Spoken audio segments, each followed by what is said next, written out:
Kroia kia iho I ngā wā katoa, ko te māngai tautoko mai aine ake ni ai.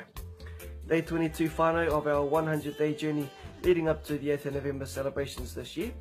I've received a lot of requests from people wanting to hear a bit of a whakamarama in terms of the tohu o te whakapono, the symbol of our faith, which is the Whetu Marama.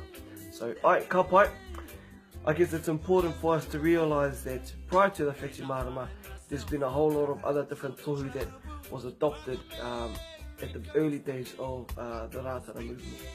So, yeah, we'll have a bit of a kōrero about that. So one of the first symbols that Ratana is known to wear is a six-pointed star. This six-pointed star was given to him by his aunty Mere Rikiriki, who we acknowledge as a Māori prophet. And upon giving Taupōtiki Urumi Ratana the six-pointed star, she spoke these words. She said to Ratana, "Take back the symbol of your ancestors Abraham, Isaac and Jacob." And so from there onwards, Ratana was seen to wear a six-pointed star, which is also referred to and known as the Star of David.